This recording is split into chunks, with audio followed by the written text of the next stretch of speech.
Pues vamos a acercarnos a la palabra. Y hoy me gustaría que viéramos un pasaje del libro de Efesios en el capítulo 1 y hacernos alguna pregunta. Como sabéis, me gusta hacer alguna pregunta al principio. Una de esas preguntas sería: ¿qué significa eso de conocer a Dios? De hecho, incluso algunos actores muy conocidos se han burlado de esa expresión. ¿Pero qué significa? ¿Qué evidencias hay de conocer a Dios en un corazón que conoce a Dios? ¿Qué evidencias son esas que se manifiestan en la persona que conoce a Dios? ¿Qué es eso que distingue? ¿En qué sentido afecta el hecho de conocer a Dios a aquel que conoce a Dios? Y otra pregunta que me gustaría hacer es: ¿cómo son nuestras oraciones? ¿Qué contienen nuestras oraciones? Y la pregunta especial: ¿cómo debieran ser nuestras oraciones? Es parte de algunas de las cosas que vamos a ir viendo también en el texto que vamos a ver en esta mañana. No lo vamos a ver entero, vamos a ver una parte, y en otra ocasión me gustaría seguir el texto que vamos a ver en esta mañana. Pero en esta mañana vamos a ver los primeros 3 versículos seguramente, y luego en otra ocasión veremos el resto. Pero antes vamos a orar y vamos a pedir que el Señor también nos ayude a poder acercarnos a su palabra y que Él nos ayude a entenderla y sobre todo a vivirla, que es aquello que el Señor está buscando también en cada uno de nosotros. Así que vamos a orar y pedir la ayuda del Señor. Señor, queremos darte gracias por tu palabra. Gracias porque tenemos en nuestras manos el mayor cúmulo de sabiduría que hay en este mundo. Señor, viene de ti. La sabiduría auténtica, profunda, viene de ti. Y queremos darte gracias, Señor, por habernos dado el privilegio de poder tenerla en nuestras manos y meditarla y poder conocerla y estudiarla. Y te ruego, Señor, que tú nos ayudes a seguir pudiendo entender todo lo que tú quieres que conozcamos y sobre todo vivamos. Señor, ayúdanos, danos un corazón dispuesto, un corazón sensible, un corazón sencillo para poder escuchar tu voz en tu palabra y para poder realmente dejar que tú sigas dirigiendo nuestras vidas. Señor, usa a este vaso de barro y llévate la gloria en medio de tu pueblo. Prepara el corazón de tu pueblo. En el nombre de Jesús. Amén.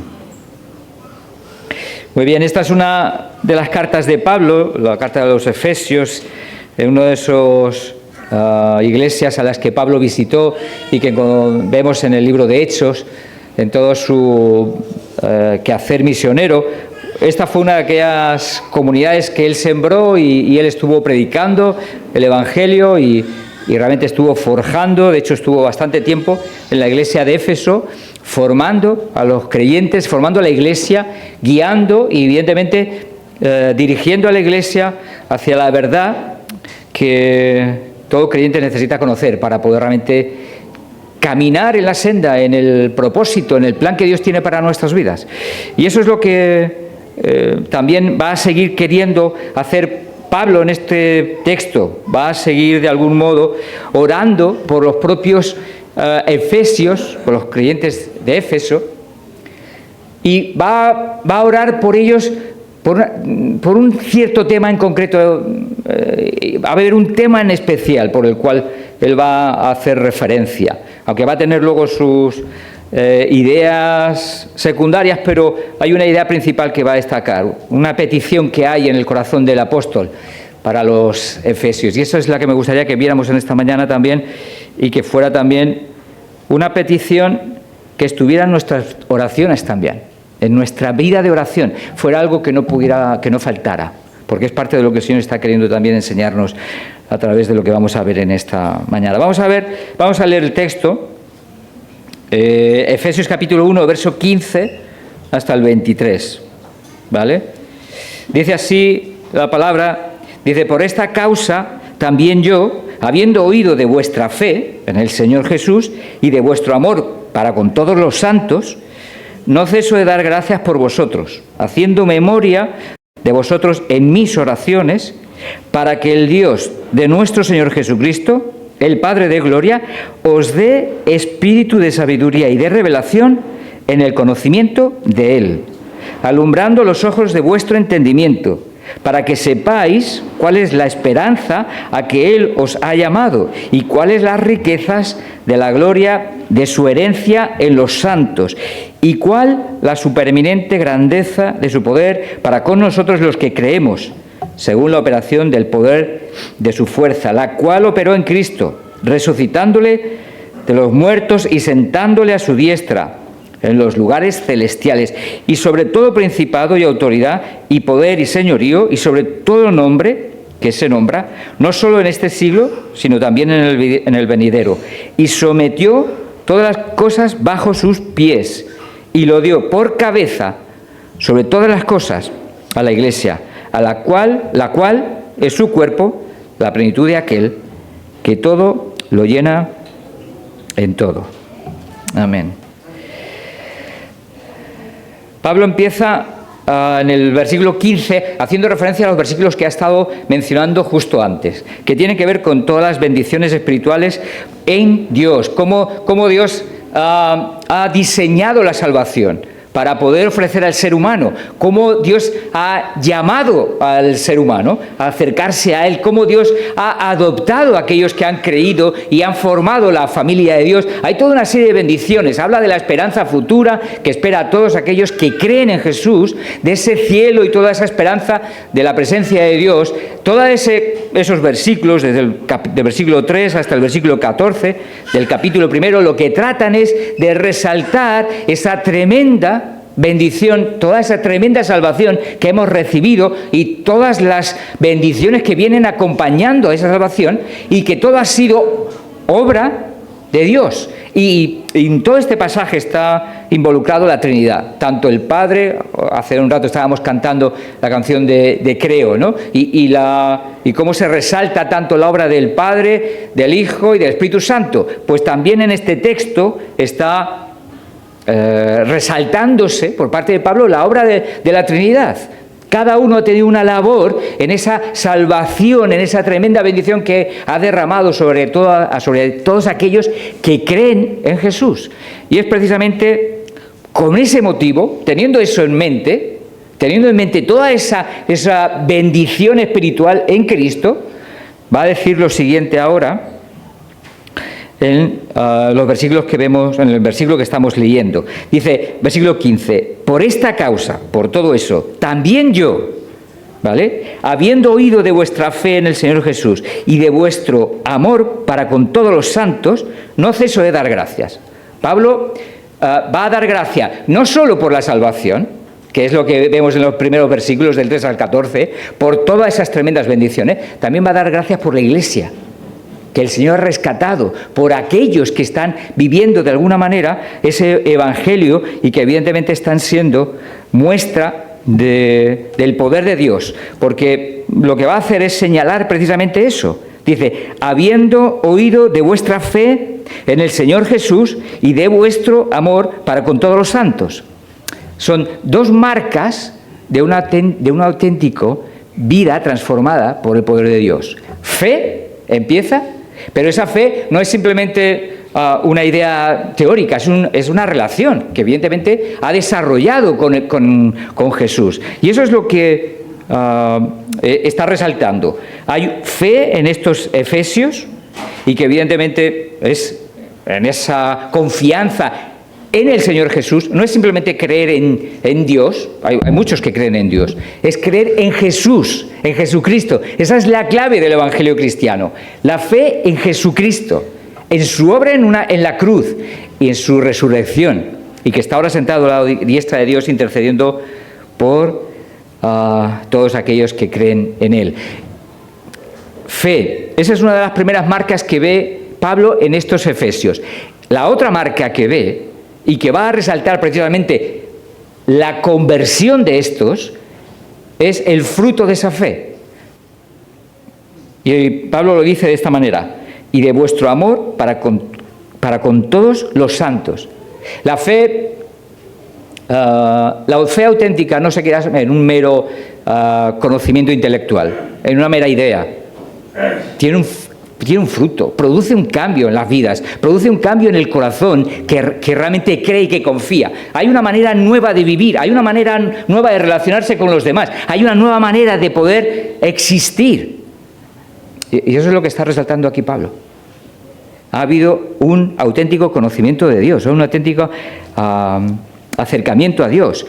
Y hay un matiz que me gustaría resaltar, porque ese matiz tiene que ver con lo que está diciendo en esta parte del versículo. Dice, y de vuestro amor para, ¿con quién? Para con todos los santos. Para con todos los santos. Esa es una de las expresiones que quiere resaltar Pablo aquí. Pablo está viendo, ha recibido informes de otros hermanos de la iglesia de Éfeso, saber que está en la cárcel, está escribiendo esta carta desde la cárcel de Roma y está recibiendo informes de parte de otros hermanos que vienen del informe de cómo está la situación de la iglesia en Éfeso y le están contando, están los hermanos creyendo, confiando en el Señor y están amándose los unos a los otros. Una de las muestras auténticas de que la fe es real es el amor hacia el otro, hacia el prójimo. Cuando mi fe me lleva simplemente a pensar en mí mismo y solo preocuparme de mí mismo, hay algo que está fallando. La fe tiene que llevarnos y empujarnos a pensar en el otro. La fe es... Este versículo lo podríamos sintetizar en los 2 mandamientos, en el resumen de la ley. ¿Os acordáis cuál es el resumen de la ley? ¿Amarás a Dios? Y a tu prójimo como a ti mismo.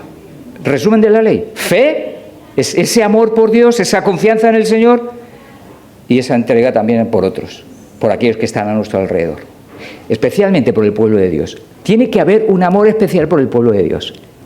Es lo que está resaltando este texto. Hay un amor especial por mi gente. Hay una relación, un vínculo que nos une unos a otros, que tiene que evidentemente reflejarse en esas relaciones marcadas por la bondad, por la misericordia, por el perdón, por la paciencia, por la ayuda, por el servicio, por el interés, por la preocupación. El Evangelio, si algo hace, es una... O sea, si algo, perdonadme, borrad esa expresión. Una de las cosas que el Evangelio hace, especialmente en la vida, a donde llega, es transformar nuestras relaciones. Es transformar nuestras relaciones.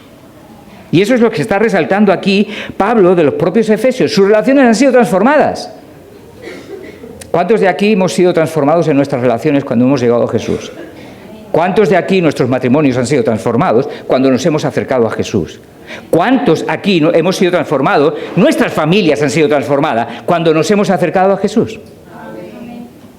Creo que seríamos muchos los que podíamos dar testimonio de ello.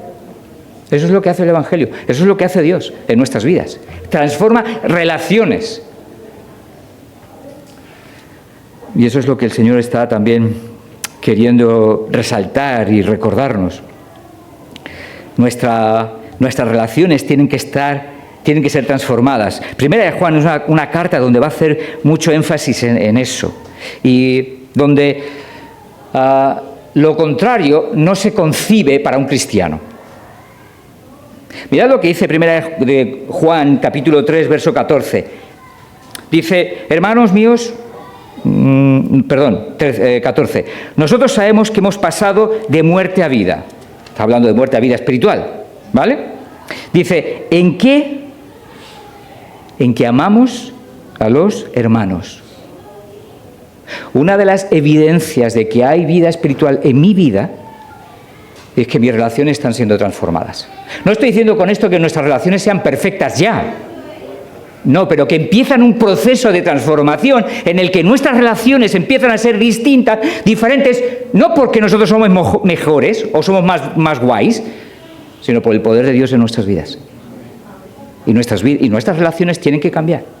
Si no hay relaciones transformadas, algo falla. No hemos entendido el Evangelio, porque el Evangelio es relaciones transformadas. Eso es lo que dice el texto.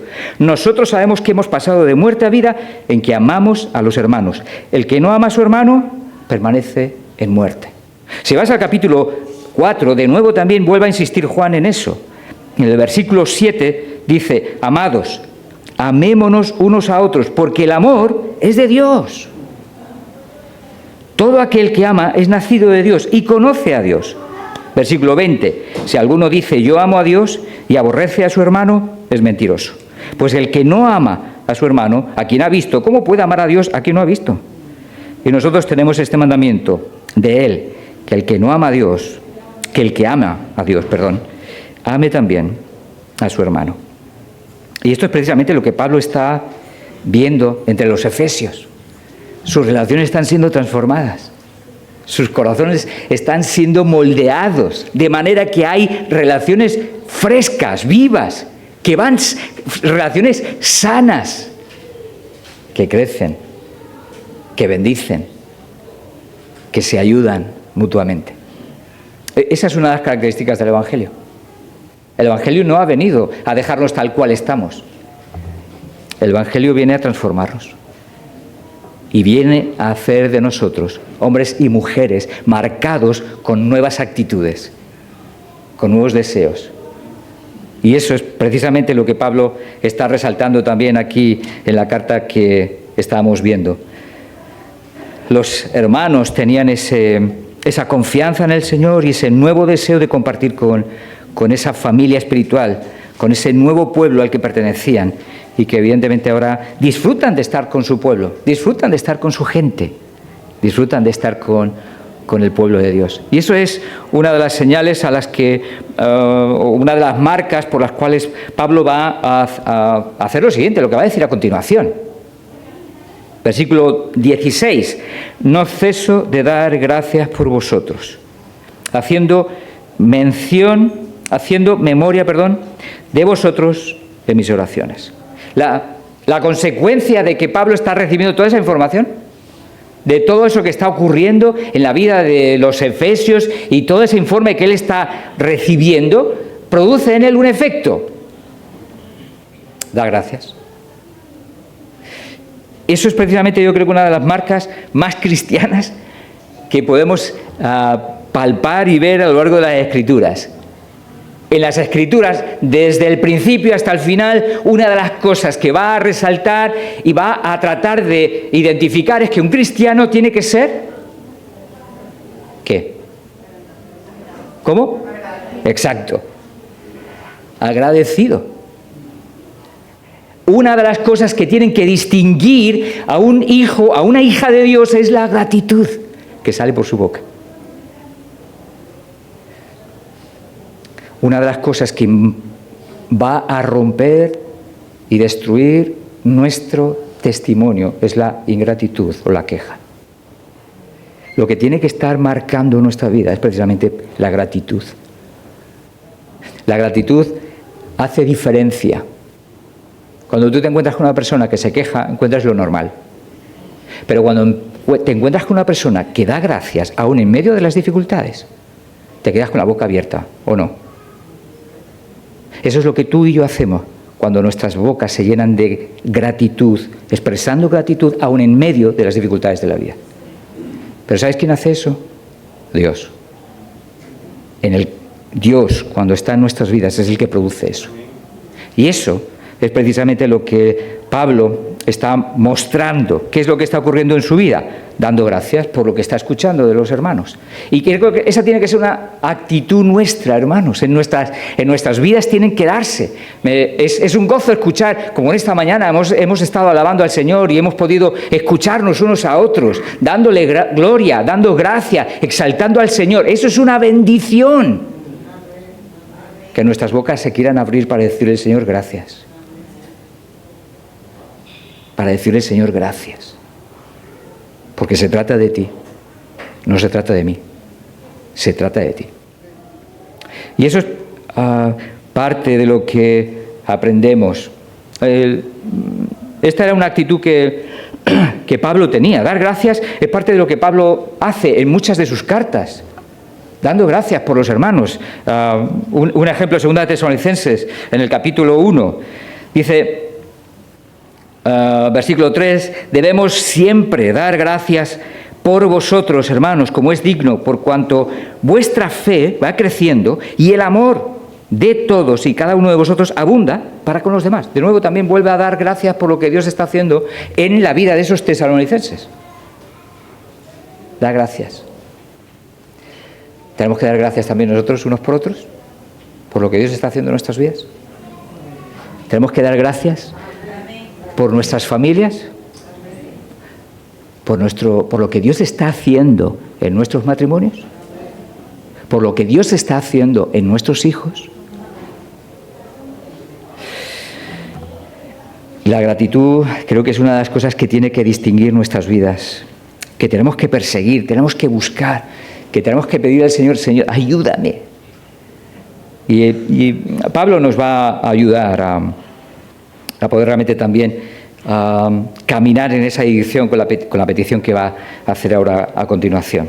Solo decir que la gratitud creo que es parte de lo que el Señor está esperando de nosotros. ¿Os acordáis del pasaje de los 10 leprosos, verdad? ¿A quién exalta, si puede usarse esa palabra, en el pasaje? A Jesús. ¿A quién exalta a Jesús? ¿A quién destaca Jesús en ese pasaje? ¿Cómo? Al único. De 10, solo hay uno que se vuelve a darle gracias. Solo hay uno. Y Dios resalta esa actitud de ese hombre. Porque esa es la que busca también en cada uno de nosotros, en nuestras vidas. La gratitud tiene que ser parte de lo que tenemos que seguir buscando, experimentando, dejando que nuestro corazón se llene de gratitud y que evidentemente sea parte de lo que sale por nuestros labios y por nuestras bocas. Y buscar, Señor, ayúdame a ser agradecido. Señor, ayúdame a que mi boca se llene de alabanza y de gratitud por quién eres tú, por lo que tú haces y por cómo tú sigues bendiciendo mi vida. Amén. Y Pablo ha estado pidiendo o dando gracias en su oración por los efesios, pero ahora va a pasar al momento en el que va a estar ya no solo dando gracias, sino pidiendo por ellos, por sus vidas. ¿Vale? Y eso es lo que encontramos. Verso 16 ya empieza diciéndolo. Dice, no ceso de dar gracias por vosotros, dice, haciendo memoria de vosotros en mis oraciones. O sea, os recuerdo, y en mis oraciones, cuando pienso por vosotros, ¿qué pasa? Versículo 17, para que el Dios de nuestro Señor Jesucristo, el Padre de gloria, dice, os dé espíritu de sabiduría y de revelación en el conocimiento de Él. Aquí está la petición de Pablo. Él está pidiendo por los hermanos y creo que eso es algo que tenemos que considerar también antes de entrar en lo que es la propia petición. Es el hecho de estudiar las propias oraciones de Pablo, porque van a ser modelo para nuestras propias oraciones. Creo que tenemos que ver qué es lo que está haciendo Pablo cuando ora, por qué ora, cómo lo hace. O sea, ese contenido de sus propias oraciones tiene que ser modelo para nuestras propias oraciones, para nuestra propia vida de oración. Si hay una serie de oraciones a lo largo de las cartas de Pablo que son tremendas. Esta es una. Luego también encontramos en el capítulo 3, a partir del verso 14, hay otra oración tremenda de parte de Pablo. No solo párate a fijarte en el contenido de las peticiones concretas que está haciendo, sino en qué es lo que está haciendo Pablo en sus oraciones. Ahora veremos algunas cosas de ello, porque yo creo que las oraciones de Pablo son reveladoras para cada uno de nosotros. Nos ayudan, nos tienen que plantear y nos tienen que hacer preguntar, ¿cómo está siendo mi vida de oración? ¿O cómo oro yo? ¿Por qué temas estoy orando? ¿Qué contenido están habiendo en mis oraciones? ¿Qué es lo que yo busco con la oración? Y esas preguntas las tenemos que trasladar a Pablo y hacer. ¿Qué es lo que está Pablo queriendo orar o qué es lo que está pidiendo y por qué lo está haciendo. ¿Cómo serían la mayoría de nuestras oraciones en este tiempo, en nuestros días, en el siglo en el que estamos? Permitidme que proponga algo. La mayoría de nuestras oraciones muchas veces están marcadas pidiendo a Dios por sanidad física, muchas veces, por necesidades materiales, por resolución de algún conflicto, por desarrollar alguna actitud cristiana como el perdón, la paz, etc. Y podríamos seguir hablando de muchas otras cuestiones. ¿Es malo algo de lo que acabo de decir? ¿Sí? ¿No? ¿Estáis? No, nada, para nada, no es ninguna, no es para nada un problema.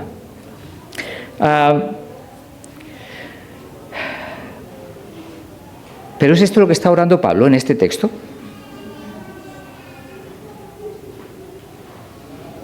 No es eso lo que está haciendo Pablo, ¿eh? No está orando por todo lo razonable que sea y bueno que sea pedir por la sanidad física o por necesidades materiales o por incluso alguna actitud que haya en mi corazón de perdón sobre alguna persona que me ha hecho daño. O sea, con todo lo razonable de eso y necesario y que tenemos que seguir pidiendo por eso, no es la oración de Pablo no es esa la oración de Pablo. Entonces, ¿cuál es? Vale, Pablo está pidiendo por un mayor y más profundo conocimiento de Dios de los propios efesios. ¿Cuántas veces has pedido por tu vida, pero especialmente por otros, para que conozcan mayor y más profundamente a Dios? ¿Cuántas veces hacemos eso? Me temo que muy pocas.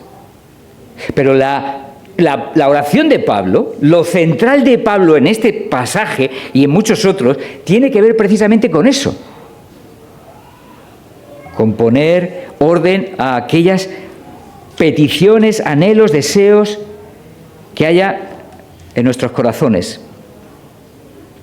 Si analizamos muchas veces nuestras propias oraciones, una de las cosas que tenemos o llegamos a descubrir es que muchas de nuestras peticiones están centradas en nosotros mismos o en el ser humano. ¿Qué quiero decir? Estamos centrados o pedimos muchas cosas por cómo la persona o la otra persona se siente, por cómo la otra persona puede llegar a tener, a desear. Las peticiones en las que muchas veces nosotros nos movemos tiene que ver con los deseos, sentimientos y de propósitos personales de la persona. Pero Pablo no está orando por eso. No está orando por los sentimientos de los efesios, no está orando por los deseos de los efesios, no está orando por las necesidades de los efesios. Bueno, necesidades que ellos acepten, pero sí está orando por la auténtica necesidad. ¿Sabéis cuál es una de las cosas que destacaría de esta oración de Pablo? Que está centrada en Dios. Dejadme decirlo así de esa manera. La oración de Pablo por los efesios está centrada en Dios y no en ellos mismos. ¿Veis la diferencia? Cuando estamos hablando de que está centrada en Dios, está centrada en buscar los propósitos, los planes, los deseos que Dios tiene para esas vidas. El interés de Pablo es que Dios sea la prioridad en estos efesios. Que Dios sea la prioridad en la vida de estos hermanos, de esos hijos suyos espirituales, y su propósito y su anhelo es que realmente Dios sea el centro de sus corazones, de sus vidas. Que lo más importante que haya en la vida de estas personas sea Dios. Y lo refleja con sus oraciones. ¿Sabéis? Eso es precisamente lo que encontramos en Jesús. ¿Alguien se acuerda del Padre Nuestro cómo empieza?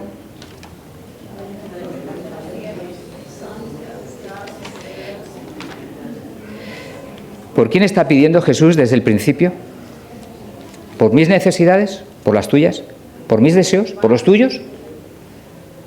¿Por incluso nuestra santificación? Indirectamente sí, ¿eh? Pero, ¿qué es lo que hace Jesús en la oración del Padre Nuestro? Y es el modelo, uno de esos modelos que nosotros tenemos que considerar. Mira lo que dice el texto. Dice, Padre Nuestro que estás en los cielos, santificado sea tu nombre. Lo primero que hace es tratar de resaltar que el nombre de Dios sea tenido por santo por aquellos que están, por los que está orando. Venga tu reino, hágase el cumplimiento de tus planes y propósitos, se cumplan aquí en medio de este mundo. Hágase tu voluntad, como en el cielo, así también en la tierra. Y lo que está haciendo Jesús es poner en el centro de las razones de su oración es a Dios. El centro de sus motivos es Dios. Eso significa que no va a pedir por las necesidades nuestras, personales, propias. Claro, lo va a hacer a continuación. Mira lo que dice el texto. Dice, versículo 11. El pan nuestro de cada día, dánoslo hoy. Y perdónanos nuestras deudas, como también nosotros perdonamos a nuestros deudores. Y no nos metas en tentación, mas líbranos del mal. Porque tuyo es el reino, y el poder y la gloria, por todos los siglos. Amén. ¿Qué es lo que podemos aprender de las oraciones de Pablo y de Jesús? Que en sus oraciones, la prioridad, lo primero, es la gloria de Dios. Son los planes de Dios. Son los propósitos de Dios. Dios está queriendo recordarnos lo que dice en Mateo 6:33. ¿Alguien se acuerda de Mateo 6:33? Exacto. Mas buscad primeramente el reino de Dios y su justicia. Busca a Dios, pon a Dios en la prioridad. Haz que Él sea lo primero en tu vida. ¿Y qué va a ocurrir? Va a haber una consecuencia de eso, ¿eh? Va a haber un fruto de eso, de ese colocar a Dios en el centro de nuestras vidas. Hay un fruto. Dice, y todas estas cosas os serán añadidas. ¿De qué cosas está hablando?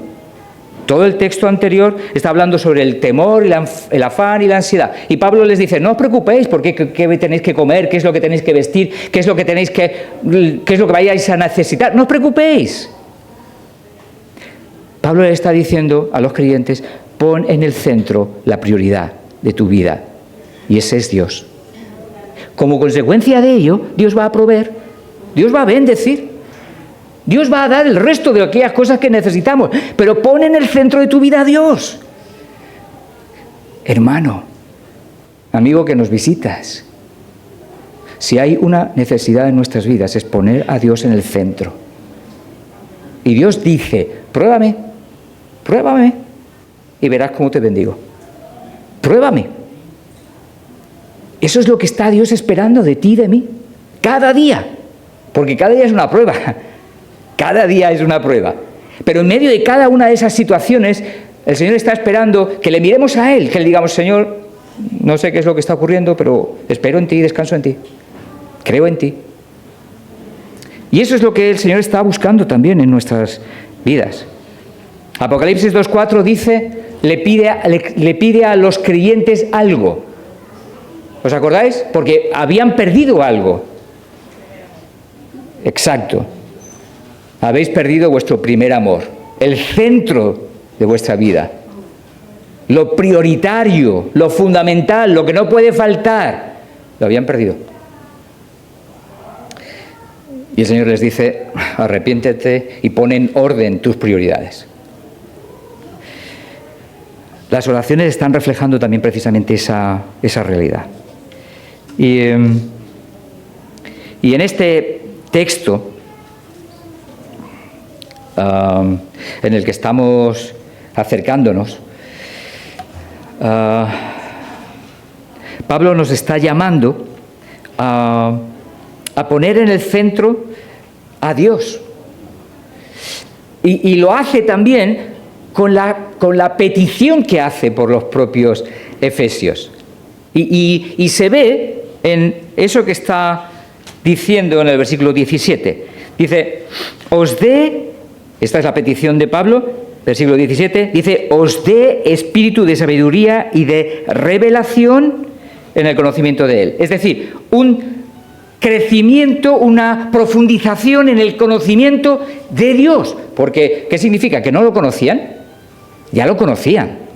Pero Pablo está pidiendo para que sigan ahondando en el conocimiento de Dios, para que sus vidas sigan de algún modo descubriendo la gloria de Dios.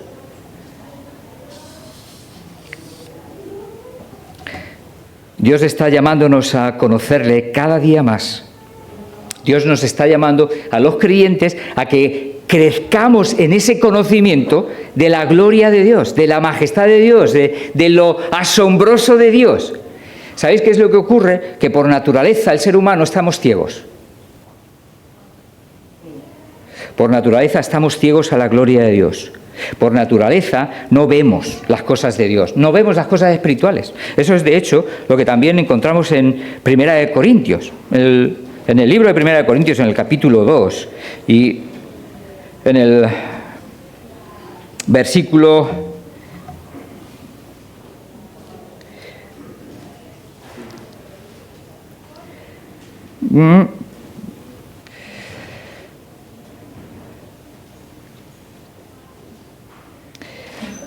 'Estoy en 2 Corintios, así lo voy a encontrar.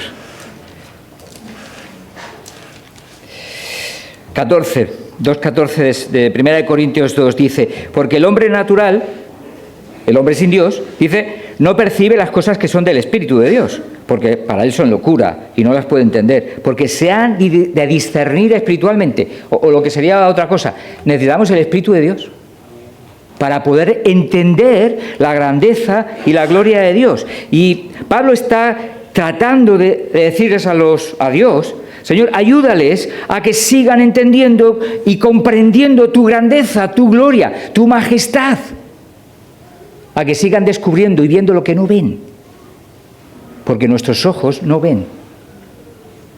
Nuestros ojos están cegados a la majestad de Dios. Cuando está hablando de conocimiento, Pablo en este pasaje, conocer a Dios no es una cuestión teórica, no estoy hablando de una cuestión teórica, una cuestión intelectual, de simplemente saber cosas de Dios. De hecho, en Santiago 2.19, esa es una de las cosas que Santiago advierte a sus lectores, ¿no? ¿Tú crees que Dios es uno? Bien haces. Los demonios también lo creen, pero tienen un problema. ¿Cuál? Que tiemblan delante de Dios, porque no le conocen de verdad. Conocer a Dios va a traer otra reacción muy distinta. La de temblar es precisamente la de saber que viene juicio sobre su vida. El que conoce a Dios sabe que tiene paz y gracia delante de Dios. ¿Y qué es lo que está diciendo? No es una cuestión solo de saber cosas, los demonios también saben. Y hay muchísima gente que sabe. Entonces, ¿de qué estamos hablando? ¿Qué es ese conocer del que está hablando Pablo aquí? Tiene que ver con una relación íntima, fresca, una relación viva, una experiencia personal con Dios.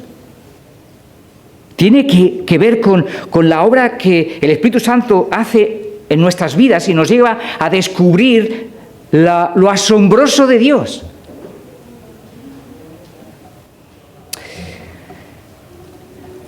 Y necesitamos que nuestros ojos sean abiertos para ver lo asombroso de Dios. Para que nuestros corazones se llenen de reacciones que son fruto precisamente de ese ver la grandeza de Dios, la majestad de Dios. Y el Salmo 27 es uno de esos versículos que nos habla precisamente de esa realidad. Si vas al Salmo 27... Pablo, o mejor dicho, David, dice, una cosa he demandado a Jehová, y esta, dice, buscaré. Dice que esté yo en la casa de Jehová todos los días de mi vida, ¿para qué? Para contemplar la hermosura de Jehová. ¿Sabéis una cosa? Yo necesito que Dios siga obrando en mi vida para contemplar esa hermosura, porque en muchos momentos no la veo.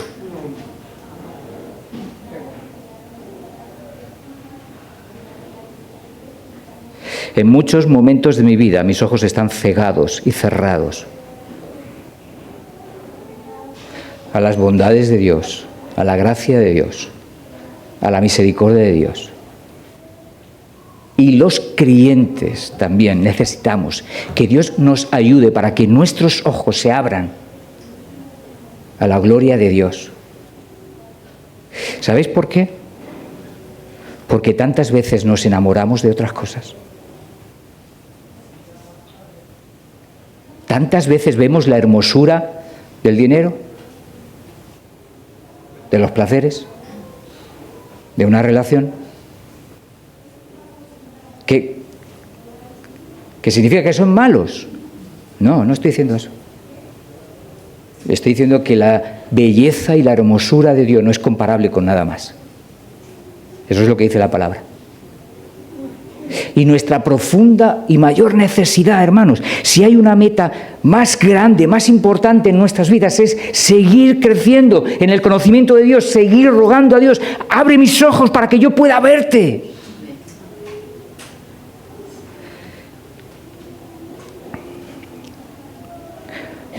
Jeremías 9 nos llama precisamente a eso. Jeremías 9, 23 dice así. Dice: así dijo Jehová: no se alabe el sabio en su sabiduría, ni en su valentía se alabe el valiente, ni el rico se alabe en sus riquezas. Ni sabiduría, ni valentía, ni riquezas pueden ser el centro de toda nuestra atención, nuestro deseo. Mira lo que dice.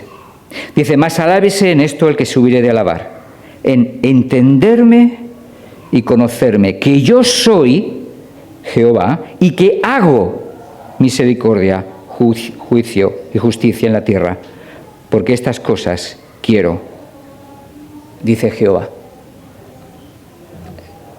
Dios nos llama a sus hijos, a su pueblo y a toda la humanidad a que vivamos entendiendo y comprendiendo y conociendo la grandeza de nuestro Dios.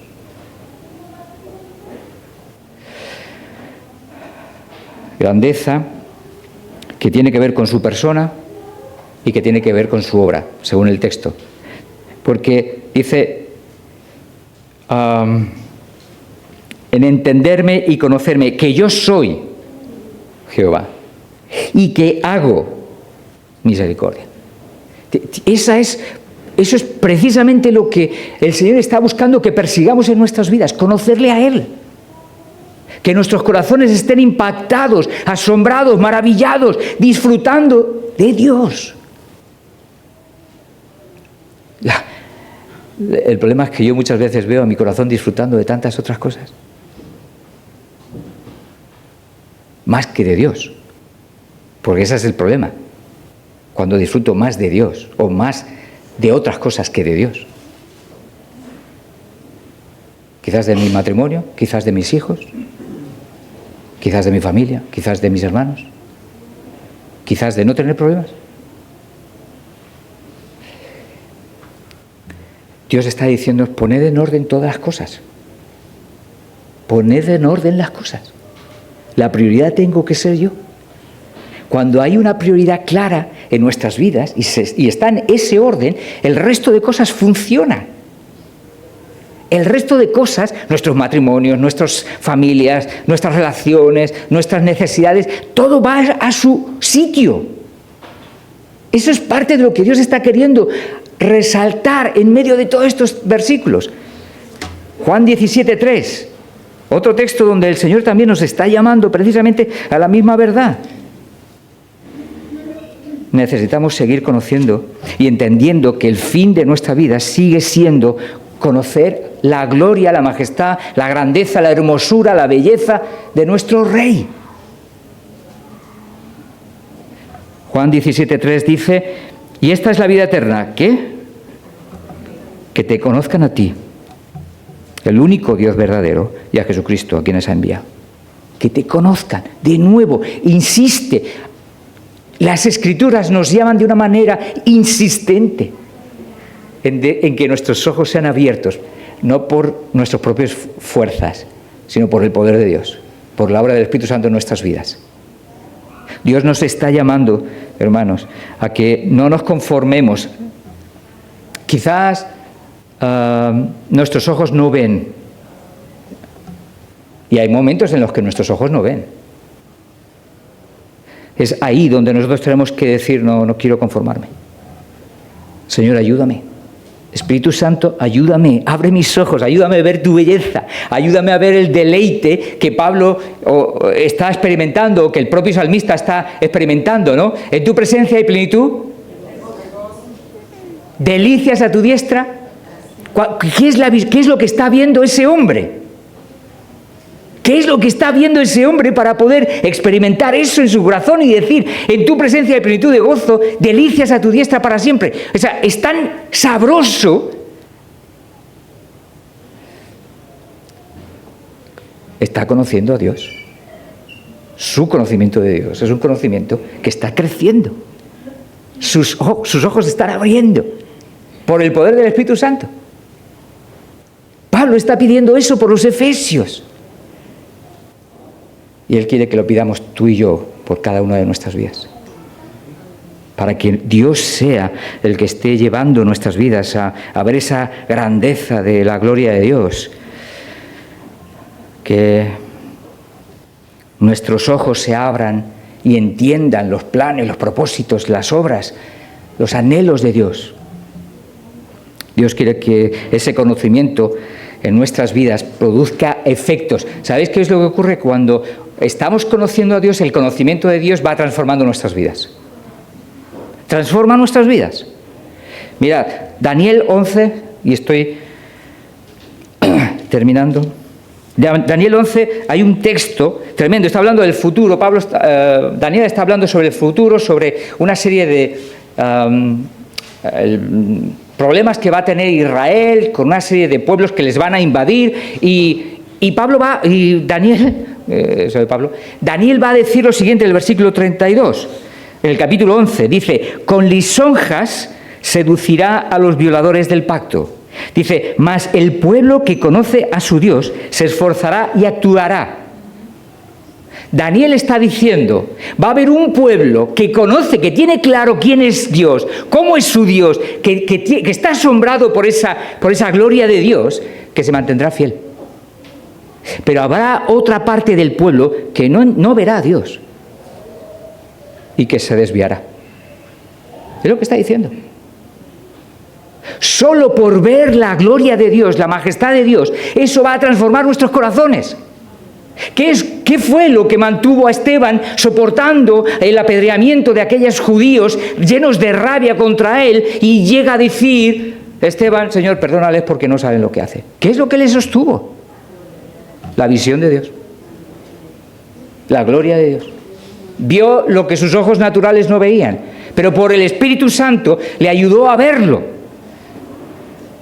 ¿Nuestras vidas necesitan ver la gloria de Dios? Necesitamos seguir conociendo más a Dios para poder vivir de una manera nueva, diferente, en medio de un mundo que necesita hombres y mujeres que sean luz, que sean distintos, que vivan de manera diferente, que digan: hay un Dios que tiene el poder para cambiar mi vida, pero también la tuya. La sociedad que nos rodea necesita hombres y mujeres así, que les digan que hay esperanza, porque hay un Dios vivo y real. ¿Lo crees?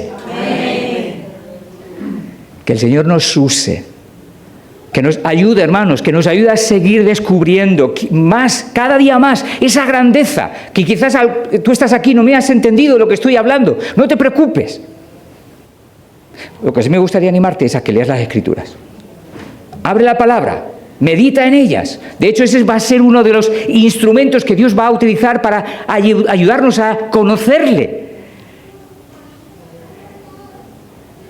Pero Dios quiere que avancemos en nuestro crecimiento, en nuestra madurez, en nuestro conocimiento de Él, porque nuestras vidas van a cambiar.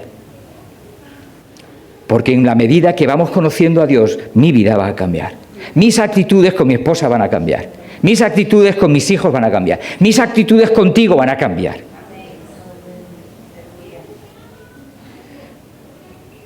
Por la presencia de Dios. Porque yo me doy cuenta de quién es Dios. Y dejo de mirarme tanto a mí mismo para mirarle a Él. Amén. Señor, gracias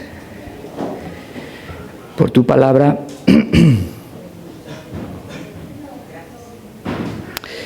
Señor, ayúdanos a seguir aprendiendo, Señor, de tu gracia, de tu favor, de tu gloria, de tu majestad, de tu hermosura. Señor, necesitamos tu ayuda. Si tú no nos ayudas, no vamos a ver, nos vamos a mantener como estamos. Pero te pedimos, Señor, ayúdanos a verte cada día más, a ver cada día más tu hermosura. Señor, ayúdanos a poder descubrir cada día más lo que nuestra mente finita no puede. Pero por el poder y la acción de tu Espíritu Santo, tú nos permites ver. Ayúdanos. Queremos, Señor, ponerte nuestras vidas en tus manos, pedirte que tú nos ayudes, que tú te lleves la gloria y que tú obres, Señor, en nuestras vidas como lo que eres, el Dios Todopoderoso. Amén. Señor, bendice a tu pueblo. Señor, gracias por cada uno de mis hermanos. Gracias por todos aquellos amigos que nos visitan. Señor, bendíceles también. Ayúdales, Señor, a entenderte, a conocerte, a descubrir lo que por nuestros ojos naturales no podemos. Bendícelos, Señor, bendice a cada uno, Señor, de los que hoy en esta mañana también nos visitan.